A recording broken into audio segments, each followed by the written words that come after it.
Witam Was bardzo serdecznie. Dzisiaj będzie odcinek o tym, jak przygotować samochód na sprzedaż. Także tak.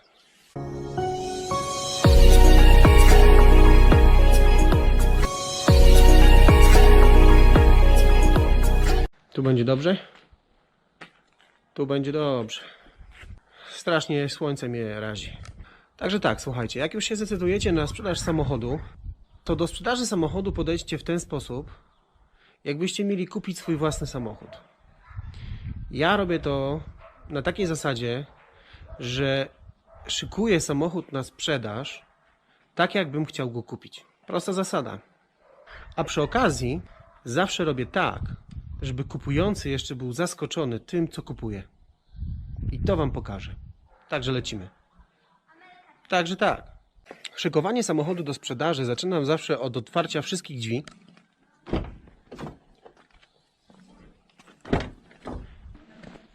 Bagażnika.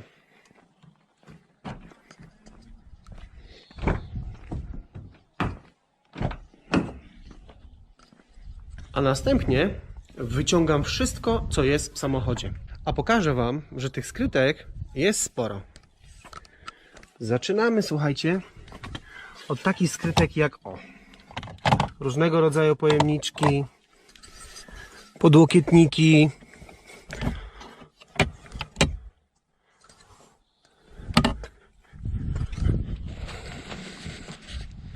kieszenie w drzwiach,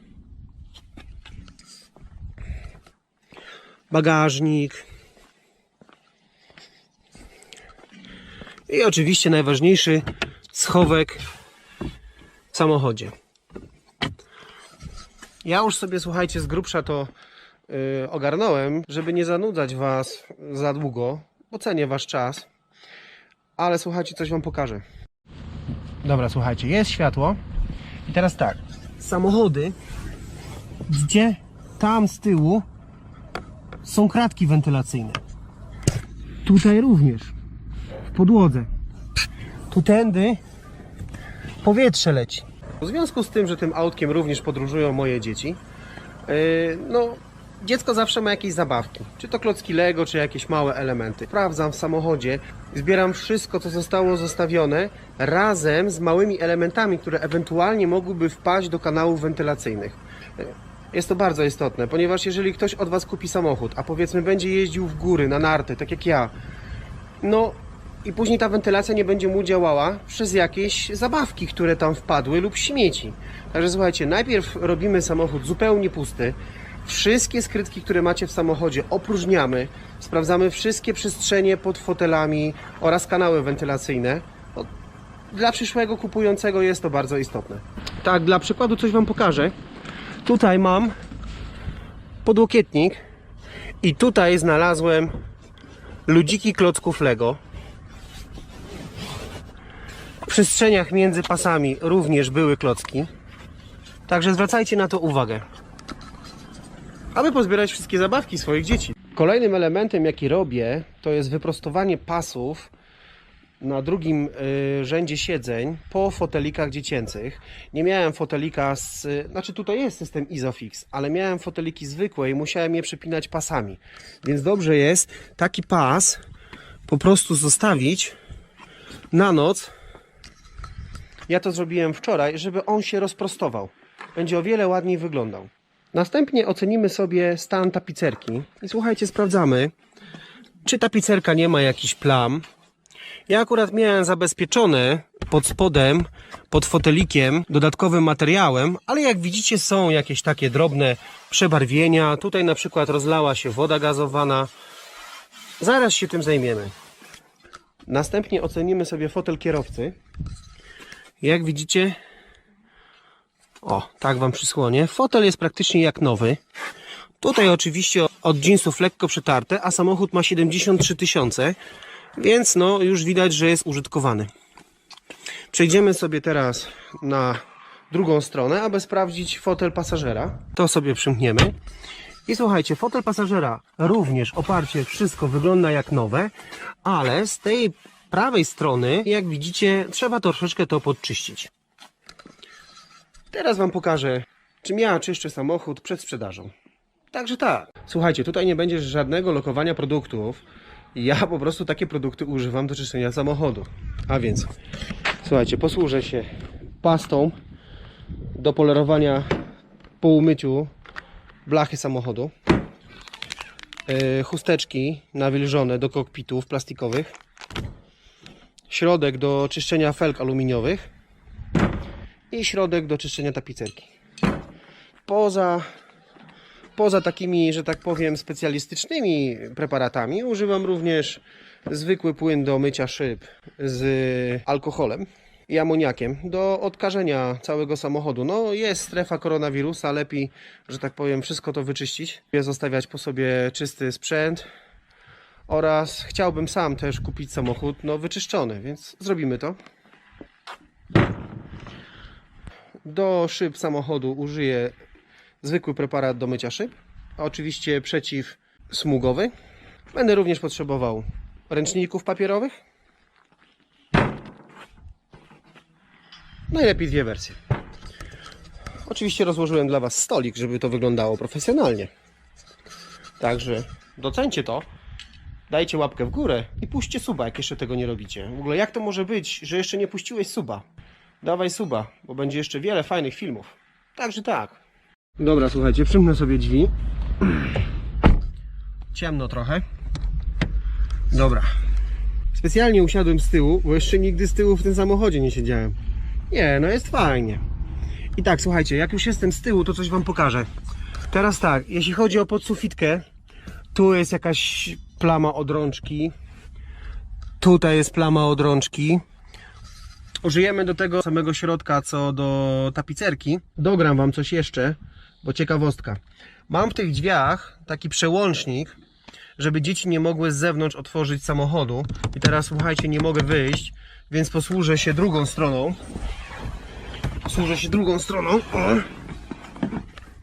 A przy okazji od ręki wyłączę funkcję zabezpieczenia dla dzieci. Proszę bardzo. W jednych i w drugich drzwiach.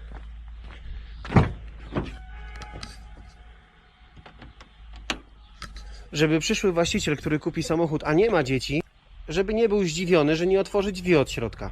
Także pamiętajcie wyłączyć zabezpieczenia ochronne dla dzieci, jak będziecie sprzedawać samochód. To samo tyczy się poduszki powietrznej. Na pewno macie gdzieś przełącznik poduszki powietrznej. Ja akurat mam tutaj. I słuchajcie, aktywujcie ją, nie? Jak woziliście na przednim fotelu pasażera fotelik z dzieckiem, to nie zapomnijcie potem aktywować tej poduszki, żeby ta faktycznie poduszka, która jest, chroniła ewentualnego pasażera. Teraz słuchajcie, posłużymy się odkurzaczem do czyszczenia samochodu, ale jeżeli na przykład mieszkacie w bloku, to warto się wybrać gdzieś na myjnie. Odkurzamy samochód z piasków i innych rzeczy. I to jest właśnie przydatne, że już macie wcześniej pusty samochód zrobiony i wszystkie zakamarki możecie odkurzaczem ładnie wyczyścić. No do tego celu również posłużę się takimi końcówkami. Miałem je w zestawie do odkurzacza i zapraszam Was teraz, jak odkurzam. Także tak.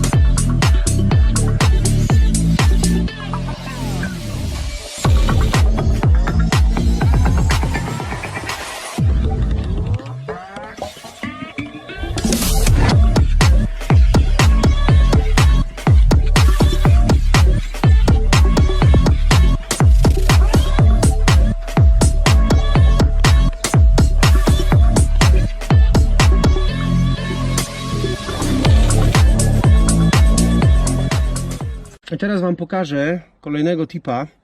Jak na przykład macie po wstępnym odkurzeniu dalej to brudne, albo tutaj gdzie jest trzymana lewa noga lub pedały, to po prostu bierzecie płyn,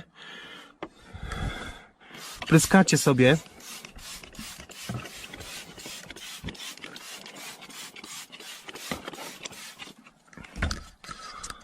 zostawiacie na chwilę, a później wycieracie. Także tak.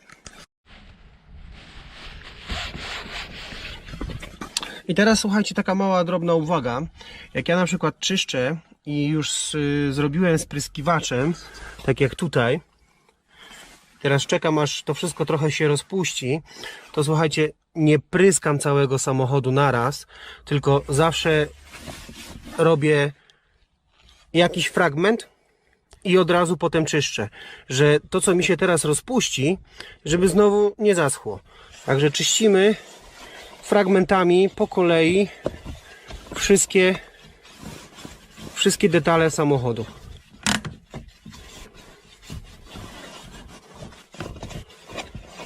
Posłużę się ściereczką z mikrofibry do wyczyszczenia podłokietnika. I teraz jak ja to robię?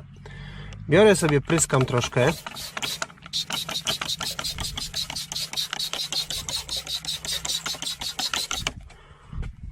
O.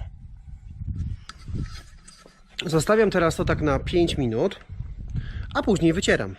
Ten brud, który jest wgryziony w tapicerkę, on zrobi się miękki i dzięki ściereczce będzie łatwiej go można ściągnąć. I jeszcze mała uwaga. Jak jest coś mocno brudne, to nie szorujcie za dużo, bo może to zmienić odcień. Ja zawsze, jak na przykład mam plamę, no tutaj akurat plam nie mam, takich mocnych, które by wymagały tego procesu, ale lepiej jest spryskać po parę razy i odczekać i na spokojnie po prostu wycierać plamy, niż wyczyścić i potem zrobić sobie takie jaśniejsze miejsce. Także tak. No dobra, zobaczcie. Już się wchłonęło i teraz szmatką po prostu przecieram. O. I gotowe.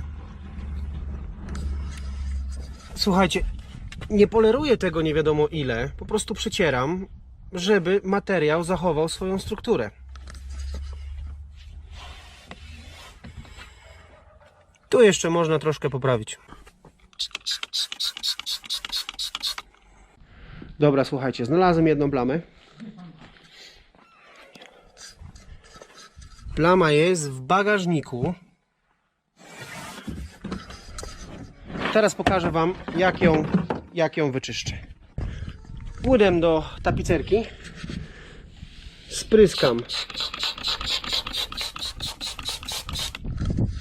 tylko to miejsce i zostawię. Niech to wszystko ładnie zacznie pracować, czyli się odklei. Także tak. Dobra, jak widzicie, pianka już się wchłoniła i teraz biorę i to przecieram. Teraz poczekamy troszkę, aż wyschnie.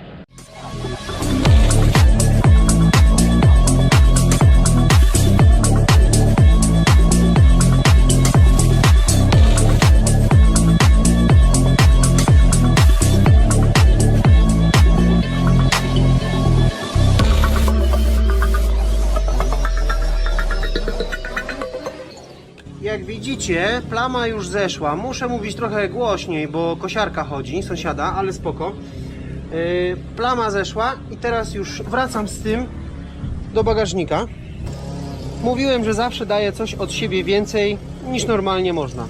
I teraz tak, do bagażnika, tam gdzie jest koło od gazu, włożyłem 3 kamizelki odblaskowe oraz wkładam zapasowe wycieraczki. Słuchajcie, ja powiem tak, taka kamizelka może być bardzo istotna na autostradzie i może uratować komuś życie. Ja akurat mam, dlatego wkładam dla przyszłego kupującego takie rzeczy. I teraz słuchajcie, jeśli takie coś robicie, to nie zapomnijcie o tym powiadomić kupującego w odpowiednim momencie. Także tak.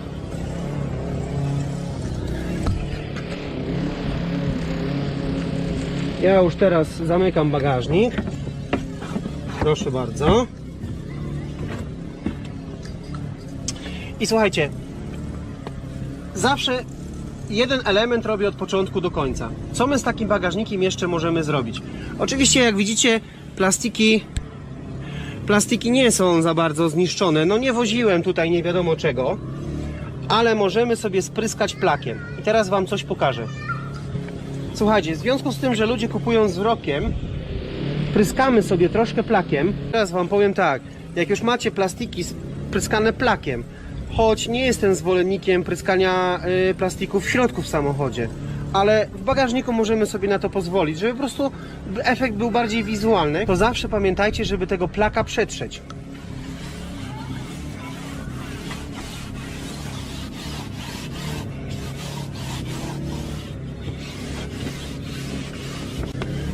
Dobra, słuchajcie, mamy przytarte. Dlaczego zawsze przecieram plaka na plastikach?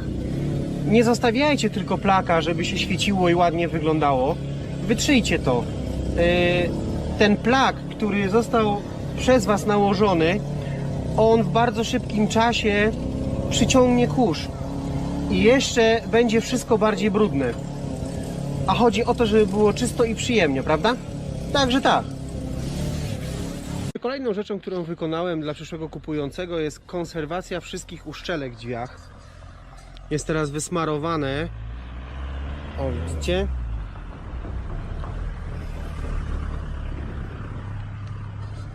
Zaraz to ładnie wytrę, niech trochę się wchłonie. Słuchajcie, jest to potrzebne. U mnie się to sprawdziło. Jak na przykład jadę w góry i jest mróz, to nie ma możliwości, że Wam drzwi zamarzną. Także przyszłemu kupującemu również się to przyda. Także tak. Zanim zamknę bagażnik, to sprawdzę sobie. O, Toyota ma w zestawie zestaw naprawczy, trójkąt, gaśnicę, płyn, nazwijmy to, do naprawiania opon, choć ja to nie jestem zwolennikiem tego, i ucho do holowania. Zawsze jak sprzedaję samochód, to sprawdzam te podstawowe rzeczy, gdzie one są, kładę w jedno miejsce dla sprzedającego, żeby po prostu wszystko było naraz w jednym miejscu. Jest to bardzo istotne, nie musicie tego później szukać. A ja zawsze od siebie jeszcze dokładam apteczkę, słuchajcie. Taka apteczka, proszę bardzo.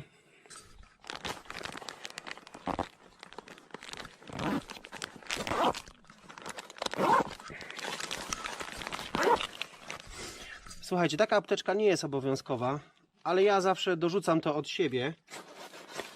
I taki zestaw zaraz włożymy do bagażnika.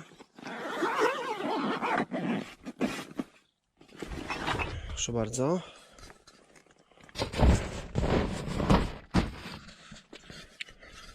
To jest na rzepy, także będzie się trzymać. I też słuchajcie, nie zapomnijcie kupującego poinformować w odpowiednim momencie, że to jest w bagażniku. Także tak, ja już zamykam klapę i bagażnik w środku jest gotowy.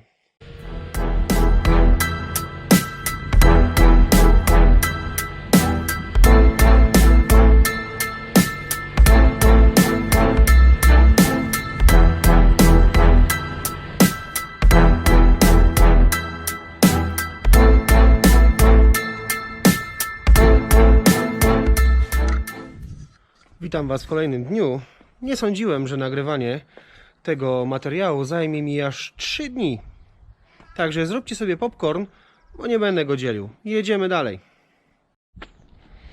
Teraz Wam coś pokażę. Umyłem samochód, jak większość z Was myje. Czyli ogólnie, aby karoseria była czysta. I teraz, o co ja dbam? Już Wam pokażę, słuchajcie. Przy drzwiach, wszędzie tutaj. Widzicie? Jest jeszcze brud. Na progach. Tu. Jest wszędzie brud. Tu. Słuchajcie, dbajcie o takie elementy, bo to bardzo dużo robi, jak przychodzicie kupić używany samochód, a on jest naprawdę właśnie w takich miejscach, detalach czysty. Podam Wam prostą sytuację. Załóżmy, że samochód jest faktycznie zadbany pod względem mechanicznym. Jest wyszczególnione wszystko, wymiana olejów, kiedy trzeba. Wszystko tak, jak powinno być. I słuchajcie, kiedy będziecie bardziej wiarygodni? Wtedy, kiedy faktycznie zadbacie o takie drobne szczególiki, które wizualnie przyciągają kupującego. A przy okazji, wiecie, to jest Wasza taka wizytówka. Jeżeli faktycznie dbacie i pod względem mechanicznym, i pod względem karoserii, to się wszystko opłaca. To właśnie buduje całościowy obraz produktu na sprzedaż, którym jest samochód. Ale teraz Wam powiem jeszcze coś bardzo ważnego. Dlaczego niektóre samochody, które mają po 20 lat, dalej są ładne, dalej są sprawne? Słuchajcie, odpowiedź jest prosta, bo po prostu przez cały cykl życia tego samochodu wszyscy o niego dbali. Właściciele, którzy po prostu nimi jeździli, dbali o nie. Dlatego później ten produkt dalej jest dobry. Także tak, dbajcie o detale. Załóżmy, że w samochodzie już jest czysto. I dbajcie o takie szczegóły, jak na przykład tutaj jest zabrudzenie. Jak macie okulary, słuchajcie, o widzicie? Tutaj wszędzie wszystko jest brudne. Tutaj. To wszystko zaraz wyczyścimy. W tym samochodzie nigdy nie było opalone i jak widzicie, ten plastik również się wybrudzi przez po prostu eksploatację tego.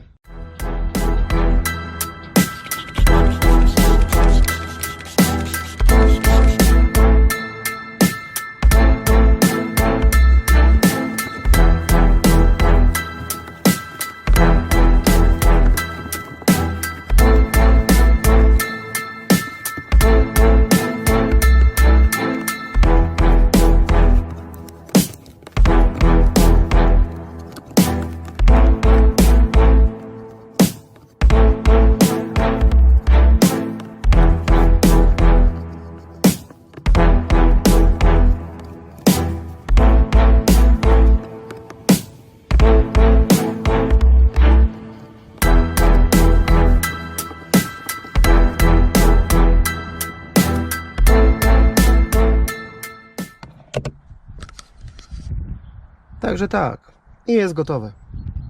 Ale co jest istotne?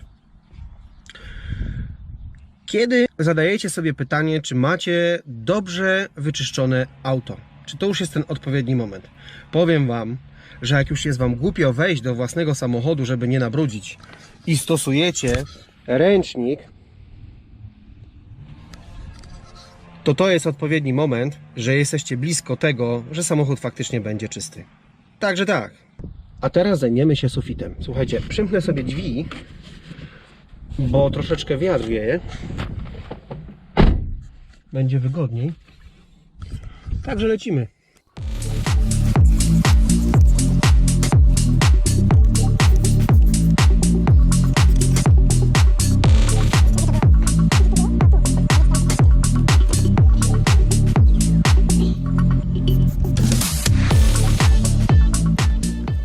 To będzie sufit już z głowy. Kamera akcja.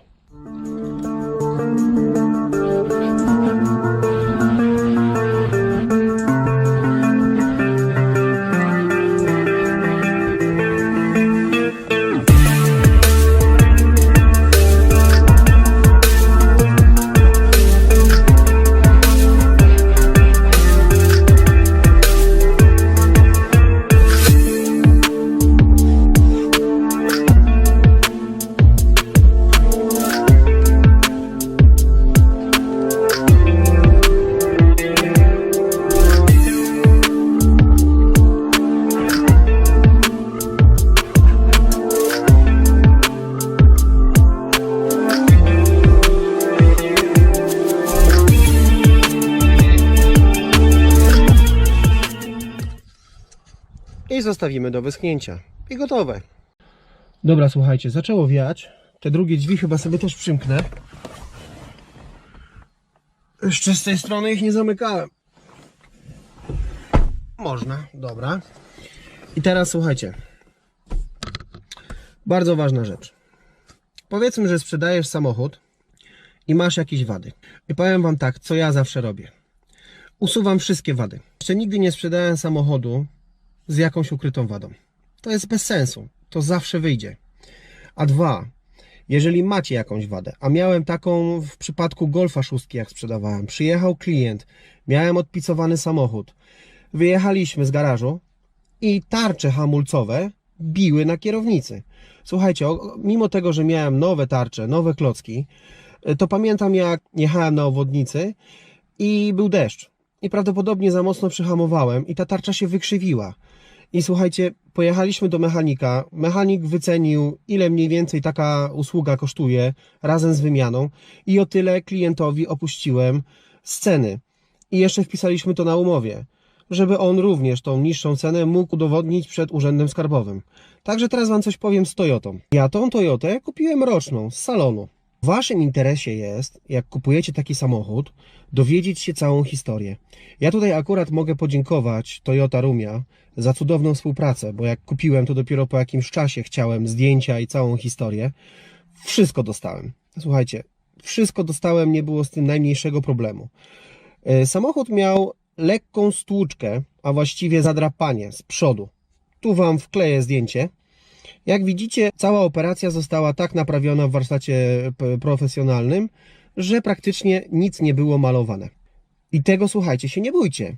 Jak macie zdjęcia i macie to udokumentowane, mimo tego, że to nie była moja szkoda, ale wiem, co było z tym samochodem od samego początku, słuchajcie. Szkoda miała miejsce, kiedy samochód miał 15 000 kilometrów. Tu gdzieś Wam wkleję zdjęcie. Ja ten samochód kupiłem w 2019 roku, czyli miał rok. I słuchajcie, od razu przerobiłem na gaz. I teraz się posłużę dokumentami. Stan licznika 30 866, słuchajcie. I założyłem w lipcu 2019 instalację gazową. Więc na ten moment 4 miesiące samochód ma gwarancję na instalację gazową. Samochód salonowo wyjechał w maju 2018, więc mamy gwarancję, no, gruby miesiąc i troszkę. Oczywiście z wyłączeniem silnika, bo przerobiłem na gaz, a tak samochód jeszcze ma swoją gwarancję. I co Wam powiem? Miałem dwa zdarzenia. I teraz tak, przez ten okres czasu, czyli od 2019 roku do 2021, czyli 2 lata, stan licznika obecny mam 73 000. Czyli 30 000 samochód miał, jak był przerobiony na gaz, 73 000 ma teraz, średnio co 15-12 tysięcy był serwisowany, jest na to książka serwisowa i znacie całą historię. I teraz tak, nie bójcie się z takimi defektami, które mieliście po drodze, żeby się nimi dzielić. Ja na przykład miałem dwie sytuacje. Pierwsza sytuacja to taka, że zacięła się klapa otwierania silnika. Jak pociągaliście za linkę, to po prostu linka swobodnie chodziła, a klapa się nie otwierała. Pojechałem do salonu Toyota, bez problemu mi to zrobili na gwarancji i teraz spokojnie mogę klapę otworzyć. Druga sytuacja była taka, że lewa szyba przestała się otwierać. Po prostu przestała działać. Wciskałem guzik i się nie otwierała. Tu macie filmik z tego okresu, jak się nie otwierała.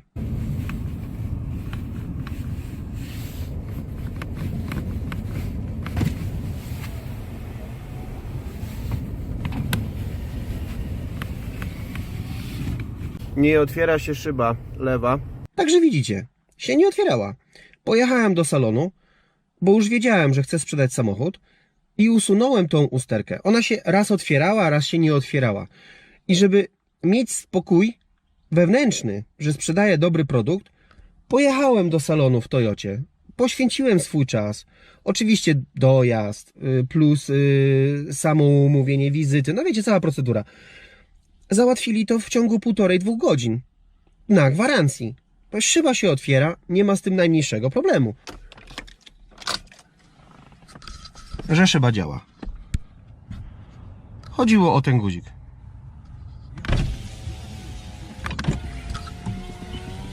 I widzicie, nie ma problemu. Usterka usunięta. Także zacinająca się klapa przednia i szyba została przeze mnie usunięta w ramach gwarancji. I co jest jeszcze najlepsze, słuchajcie? Mam na to papier. I to właśnie polecam, aby takie rzeczy robić. Ja Wam teraz coś pokażę. Jak na przykład robicie przegląd, ja robiłem przegląd w Toyocie na 60 000 kilometrów, to słuchajcie, poza pieczątką, poczekajcie, bo to jedna lęka. Dobra, pieczątką, karcie serwisowo-gwarancyjnej, to słuchajcie, dostałem, żeby Wam to pokazać tak, żebym nie musiał później zakrywać, 1, 2, 3, 4, 5, 6 stron 6 stron, słuchajcie, dostałem. Diagnozę samochodu, co zostało szczegółowo sprawdzone, co jest dobre, a co nie. Więc słuchajcie, to nie jest tylko tak, że macie pieczątkę postawioną, ale jeżeli ktoś faktycznie serwisował samochód w salonie, ma na to kwity. Słuchajcie, ja na to kwity mam. W życiu bym nie wpadł, że przy historii serwisowania samochodu właściciel, który faktycznie serwisował w salonie, powinien mieć jeszcze dodatkowe kwity. Także nie patrzcie tylko na pieczątki. Oczywiście teraz mówię, jakbyście kupowali, ale jak sprzedajecie, poszukajcie u siebie w domu, jak faktycznie serwisowaliście, czy macie dodatkowe kwity. Bo te dodatkowe kwity ja mam. A to wszystko podnosi wartość samochodu przy sprzedaży. Także tak. Teraz słuchajcie, jest jeszcze taka jedna rzecz, która nurtowała mnie, jak kupowałem samochody używane. Sprzedający nie znali historii samochodu, ale to jest mało powiedziane. Nie wiedzieli, do kiedy jest przegląd butli gazowej, był wymieniany olej. No słuchajcie, taki myślę sprzedający, nie może się spodziewać, że utrzyma cenę, którą wystawia. Dla mnie to był szok. Słuchajcie, jak można na przykład jeździć samochodem 2-3 lata, w opisie dajemy, że jest super serwisowany, oleje na bieżąco i tak dalej, a sprzedający w momencie, kiedy fizycznie jestem i sprawdzam, nie jest w stanie mi powiedzieć mniej więcej chociaż daty, kiedy co było wymieniane. A, jeszcze jedna rzecz. Ja w grudniu też mam na to kwity, wymieniłem opony na nowe, plus zrobiłem geometrię. Bo sądzę, że po tych samochód w końcu ma 3 lata, warto zrobić geometrię, ale słuchajcie, też mam na to kwit. I zbierajcie kwity, jak sprzedajecie samochód, bo to jest właśnie później dla kupującego, jesteście bardziej wiarygodni, tak? To Wam się przyda, żeby utrzymać lepszą cenę przy sprzedaży. Aha, jeszcze jedna historia. Poprzedni właściciel wymieniał przednią szybę. Zaraz Wam to pokażę. Teraz Wam pokażę. Gdzie tutaj to jest? Widzicie 8? Wszystkie szyby są z 2018, a przednia, może jakoś przysłonię. O, widzicie, jest 7. Także przednia szyba była wymieniana i słuchajcie, nie kryjcie się z tym. Dajcie to normalnie w opisie, czy po prostu, żebyście byli świadomi, że ta szyba była wymieniana, jak sprzedajecie samochód. Także tak. Dobra, słuchajcie, koniec tego gadania. Zacznę go myć, bo mnie tu noc znowu zastanie. Także tak.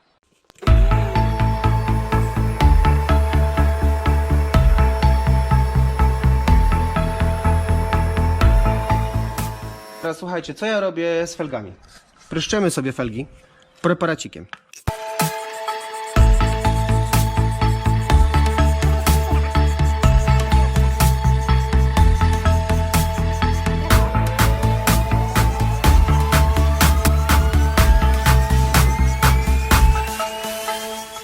Słuchajcie, czekamy. Czekamy, niech to sobie tam popracuje, te wszystkie brudy się rozpuszczą.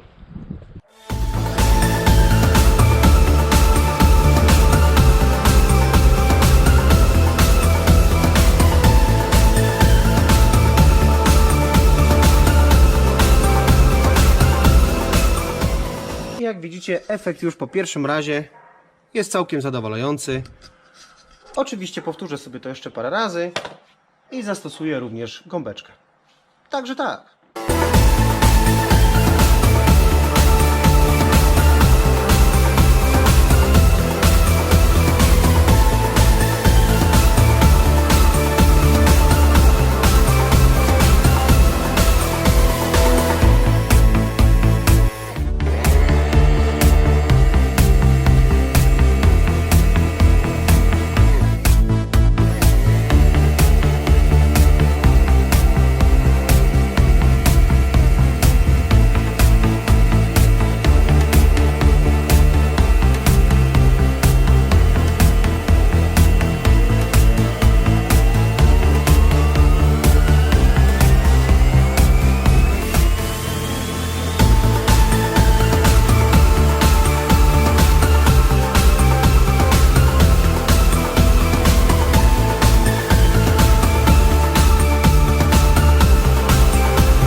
Teraz słuchajcie, poczekamy aż samochód wyschnie, ale teraz wam coś pokażę. Mam jeszcze taką ściągaczkę i wszystko sobie schło, ściągamy wodę. Słuchajcie, jak nie macie takiej ściągaczki, to po prostu weźcie sobie jakąś szmatę, ręcznik bawełnianą, no tak, żeby nie porysować lakieru i ściągnijcie sobie tą wodę, żeby po prostu szybciej to wyschło, a dwa, żeby nie było smug. I tak robimy z całym samochodem. Także tak. No witajcie w kolejnym dniu. Mówiłem wcześniej, że 3 dni. Tak, 3 dni. Słuchajcie, 5. dzień montuję ten film, nie? Deszcz, zła pogoda, ale zdążyłem umyć samochód i wjechać do garażu, także zapraszam. Słuchajcie, przygotowałem światło, także myślę, że będzie w miarę ok. Nie przejmujcie się, nic nam nie umknie. Przygotowałem scenariusz i tematy, które jeszcze poruszymy. Także lecimy. Słuchajcie, tu mam cały mokry w ogóle jestem, ale to nic. Słuchajcie, zaczniemy od takich rzeczy jak kluczyki. Zawsze macie przy kluczykach od samochodu jakiegoś pilota od bramy. Nie zapomnijcie go odpiąć, bo po prostu odjedzie z nowym kupującym. Także odpinamy. Pilot od bramy garażowej odpięty i myślę, że sobie zamkniemy. O, bo strasznie wieje. A światła chyba mamy dosyć. Także tak. Dobra, co my tu mamy w scenariuszu? Dograj scenę z silnikiem. Słuchajcie, otworzymy sobie teraz klapę silnika i coś wam pokażę. Nie wiem, czy dam radę jedną ręką. Czekajcie. Słuchajcie, teraz zobaczcie, jeśli chodzi o silnik. Tak wygląda 3-letnie auto.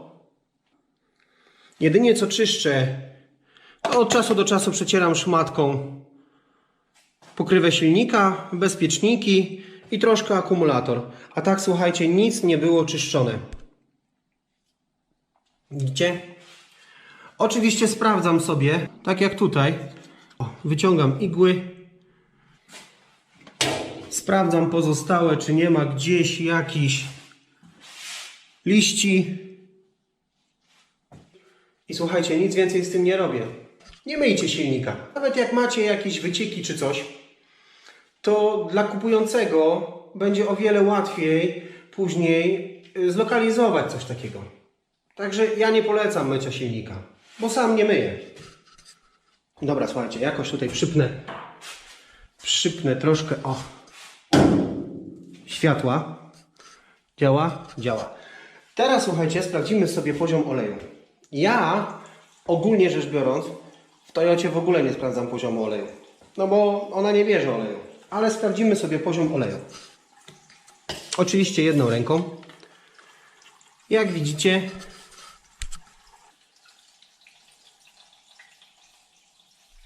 czekajcie, jakoś tak. O. Poziom przed kropką. Widzicie? 70%. Także może być. Chowamy bagnet. I teraz wam coś powiem odnośnie wymiany oleju. Słuchajcie. Szkoły mam dwie. Pierwsza to taka, że ogólnie jak jest samochód starszy, a ma instalację gazową, to zawsze wymieniam olej co 10 tysięcy. W przypadku Toyoty wymieniam co 15. Kupujący będzie musiał samemu sobie za jakiś czas wymienić olej. Dla jednych to będzie miesiąc, 2 jazdy, a dla niektórych rok, w zależności od tego, ile kto robi kilometrów. Także tak, dajcie mi znać w komentarzu, co ile wy wymieniacie olej, jak jeździcie samochodem, powiedzmy w ruchu miejskim, czy wymieniacie częściej. Ja, słuchajcie, tą Toyotą robiłem przebiegi autostradowe, także spokojnie, widzieliście, ten olej jeszcze jest w miarę dobry. Oczywiście jak macie diesla, to ten bagnet od razu będzie czarny. Ale tym się nie przejmujcie. Tak powinno być. Dobra, klapę silnika sobie zamkniemy.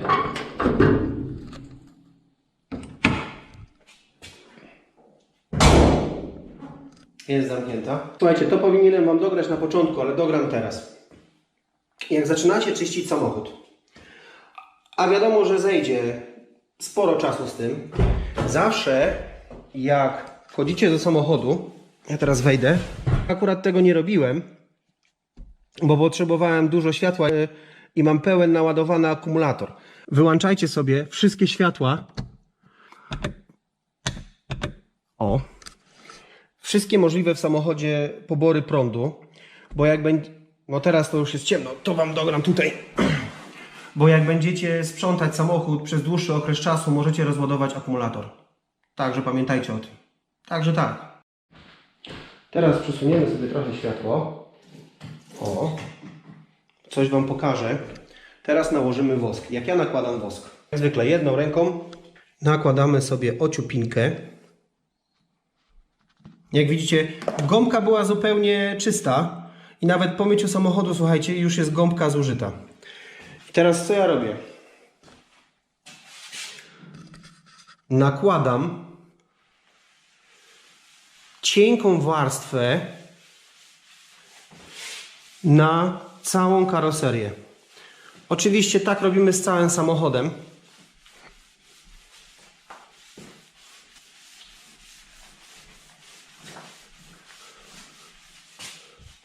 Jak widzicie, nakładam naprawdę cienką warstwę.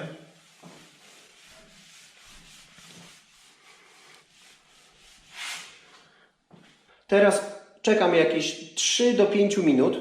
Zresztą sprawdźcie sobie w instrukcji obsługi waszej pasty polerskiej. Nie czekajcie za długo, bo jak to wyschnie, to potem musicie bardzo dużo siły i czasu poświęcić na polerowanie. I teraz takim ruchem okrężnym poleruję cały samochód. Każdy fragment oddzielnie.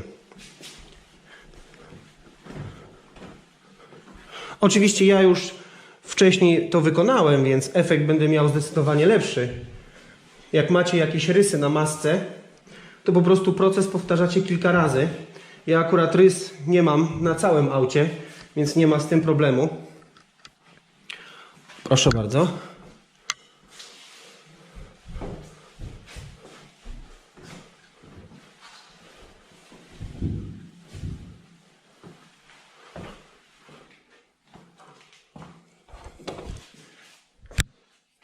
I efekt gotowy. Widzicie? Nawet mniej widać na masce. Także tak, a teraz wam pokażę, jak robię progi. Również, słuchajcie, nakładamy dosłownie ociupinkę, żeby nie było tego zbyt dużo. Myślę, że widać. I słuchajcie, nakładamy cieniutką warstwę na każdy element progu. Oczywiście tu od góry do dołu drzwi, wszystkie te elementy gąbką nakładamy sobie pastę. I ta sama procedura, słuchajcie. Czekamy od 3 do 5 minut. Także poczekamy. Teraz wypolerujemy sobie progi.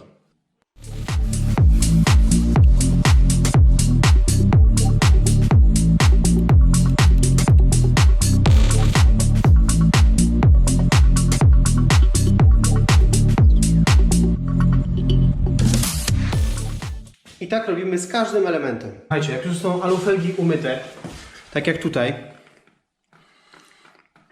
to teraz wam coś pokażę. Tam tarcza będzie szybciej korodowała.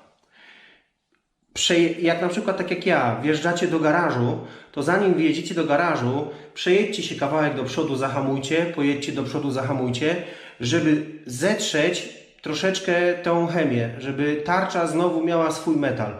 Bo efekt będziecie mieli taki, że jak przyjdzie klient i odpalicie silnik i będziecie chcieli ruszyć, to po prostu raz, że będą klocki strasznie szurały, a dwa, będzie taki nieprzyjemny efekt ruszenia, takie lekkie zrywanie. Także pamiętajcie o tym. Także tak. Jeśli chodzi o woskowanie, słuchajcie, to poza całym autem, progami, dachem, drzwiami, maską, skupiam się bardzo mocno, słuchajcie, na całym zderzaku przednim, razem z tablicą rejestracyjną. Tutaj nakładam po 2-3 warstwy wosku. Słuchajcie, po co te 2-3 warstwy wosku? Przyszły kupujący, powiedzmy, nie będzie przez jakiś czas dbał o ten samochód. Pojedzie na wakacje, no bo zbliża się sezon wakacyjny, I słuchajcie, pojedzie na autostradę, będzie bardzo dużo muszek i to wszystko się przyklei. W momencie, kiedy teraz dla przyszłego klienta nałożę wosk na przód, szczególnie na tablicę rejestracyjną, będzie mu łatwiej umyć później samochód. Te wszystkie muszki i inne zabite komary na przednim zderzaku i tablicy rejestracyjnej o wiele łatwiej będzie mu umyć. Także tak. Co ja tu mam teraz w scenariuszu? W scenariuszu mam, aby pokazać Wam, czy macie wyciągnięte ze swojego CD płytę. Słuchajcie, jest to istotne. Coś Wam pokażę.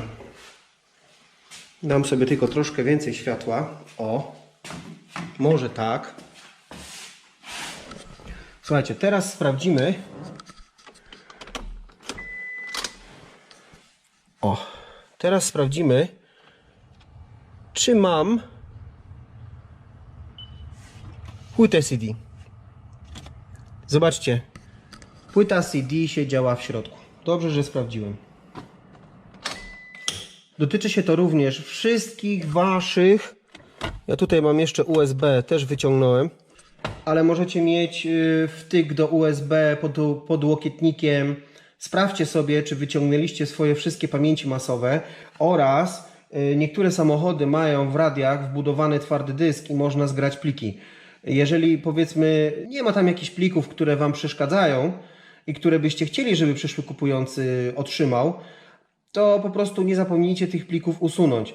Ja miałem wcześniejszy samochód Audi, miałem tam twardy dysk i mogłem sobie zgrać nawet zdjęcia rodzinne i te zdjęcia i bajki puszczałem dzieciom, więc nie zapomnijcie również wyczyścić pamięci Waszych twardych dysków w samochodach. Także tak, teraz Wam pokażę, co ja robię, jeśli chodzi o oświetlenie. Zapalam wszystkie światła, włączam światła awaryjne i sprawdzam, czy mam sprawne oświetlenie. Czy tablica rejestracyjna jest dobrze podświetlona? Czy wszystkie żarówki się świecą? Czy migacze są sprawne?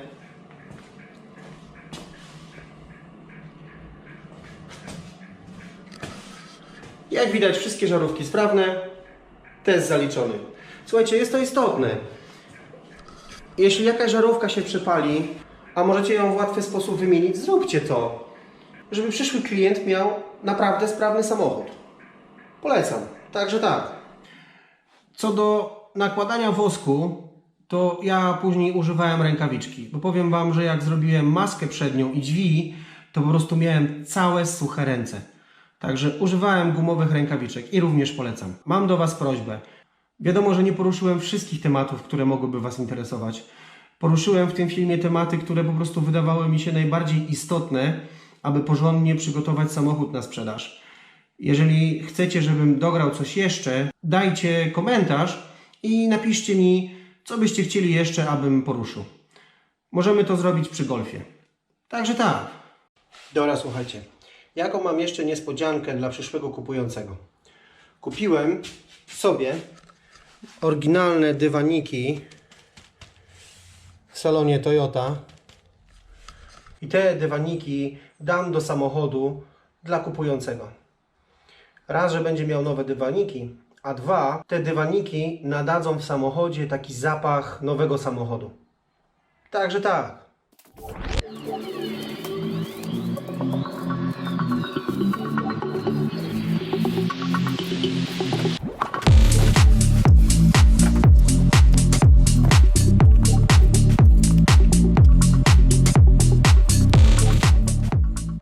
Dobra, słuchajcie, dywaniki założone.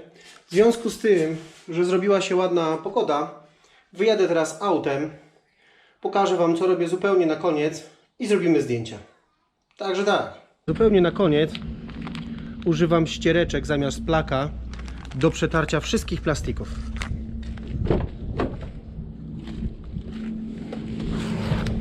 Bierzemy sobie taką ściereczkę i przecieramy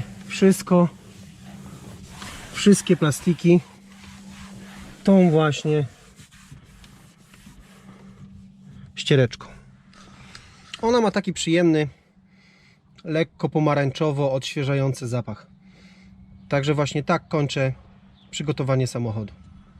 Słuchajcie, co do zdjęć, to wiadomo, że im fajniejsze, ciekawsze miejsce wybierzecie do zrobienia zdjęcia samochodu, tym lepiej. Ja, słuchajcie, przestawiłem samochód w taki fikuśny sposób i wykonamy sobie teraz zdjęcia w koło naokoło samochodu, silnika i ewentualnie jak macie jakąś dwustrefową klimatyzację albo coś, to po prostu włączcie to i pokażcie, że coś takiego jest i że działa. Także tak. Mam nadzieję, że ten filmik zainspiruje Was, że warto jest przygotować dla kupującego porządnie samochód. Im lepiej to zrobicie, tym kupujący, mam nadzieję, będzie bardziej skłonny zapłacić Wam lepszą cenę. Ja Wam życzę sukcesu w sprzedaży Waszych samochodów. Nie zapomnij puścić suba i zostaw łapkę w górę, jeśli ten film Ci się podobał. Także tak. Teraz Wam jeszcze na koniec zrobię przebitkę całego samochodu. Także do zobaczenia w następnym vlogu i trzymajcie się.